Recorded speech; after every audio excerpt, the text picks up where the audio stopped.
तर मैत्रिणींनो, दरवर्षीप्रमाणे आम्ही पचमढीच्या नागद्वार यात्रेसाठी निघालो आणि निघताना आम्ही सगळे सोबत फॅमिली होतो। आमची एक गाडीसुद्धा सोबत होती आणि ती मागे पुढे आम्ही होत होतो। सगळ्यात स्टेटमध्ये MP रोडवरती बंजारा माता मंदिर लागतं, तिथे आम्ही थांबून दर्शन वगैरे घेतलं। ही बंजारा माता मंदिर इतकी पावन आहे की इथे जाणारा, पचमढीला जाणारा प्रत्येक व्यक्ती इथे गाडी थांबवून दर्शन घेतो आणि मगच पुढे जातो।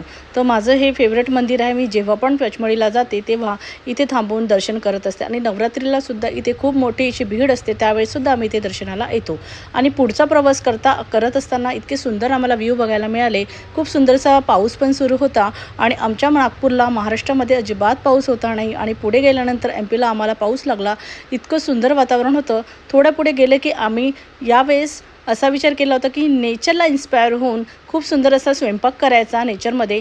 त्यामुळे प्रत्येक वेळेस आम्ही हॉटेलला खातच असतो, पण आम्ही जेव्हा नागद्वारची यात्रा करतो तेव्हा मला बाहेरचं अजिबात जमत नाही, त्यामुळे आम्ही घरूनच सगळं कॅरी केलेलं होतं। आणि मी वांगे बटाट्याची भाजी इतकी सुंदर केलेली होती की ती सगळ्यांना आवडली आणि मी खूप सुंदरशी पोज वगैरे देऊन छानपैकी आम्ही फोटोशूट वगैरे केला। मी वांगे आणि बटाट्याची भाजी केली, ती इतकी सुंदर झालेली होती की काय सांगू। थोडं पुढे गेल्यानंतर आम्ही नेचरचा व्ह्यू बघण्यासाठी स्टॉप घेतला आणि तिथे मला खायचं होता गावरानी बुट्टा।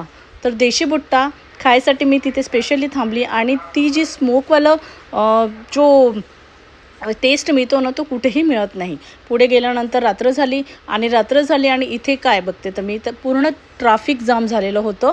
एक्झॅक्ट पचमढीच्या 10 किलोमीटर्स पहिले आम्ही होतो आणि तिथे आम्हाला भरपूरसं असं ट्रॅफिक लागलं आणि आजूबाजूला सगळं जंगल होतं। खूप भीती पण वाटायला लागली की वेळेवरती आम्ही तिथे पोहोचू की नाही पोहोचू। खूप मनात वाईट विचार पण येत होते, पण देवाला म्हटलं की बाबा देवा, तू आमच्याकडे लक्ष दे आणि इथून आम्हाला सुखरूप निघू दे। आणि पुढे बघतो तर काय की तिथे पुढे गेल्यानंतर आम्हाला माहीत पडलं की हा मोठा जो ट्रक आहे, सॉरी हा बस होती ॲक्च्युली खूप मोठी, तर ती बसचा टायर जो आहे तो साईडमध्ये फुटलेला होता आणि ह्या एकट्या बसमुळे पूर्ण ट्रॅफिक जाम झालेलं होतं। तर पुढे गेल्यानंतर आम्हाला दोन पोलीसवाले पण मिळाले। त्यांनी आम्हाला विचारलं की पुढचं ट्रॅफिक निघालं का, पण आम्ही म्हटलं की नाही, काही गाड्या अजून फसलेल्या आहेत आणि आमची गाडी एकसुद्धा बाहेर फसलेली आहे, तर प्लीज तुम्ही आमची हेल्प करा।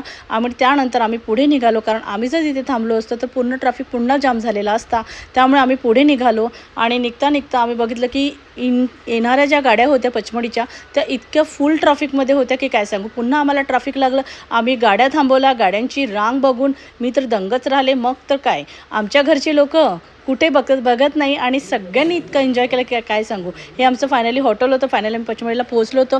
तर पार्ट 1 तुम्ही बघितलेला आहे, पार्ट 2मध्ये भेटूया लवकरच। Thank you so much.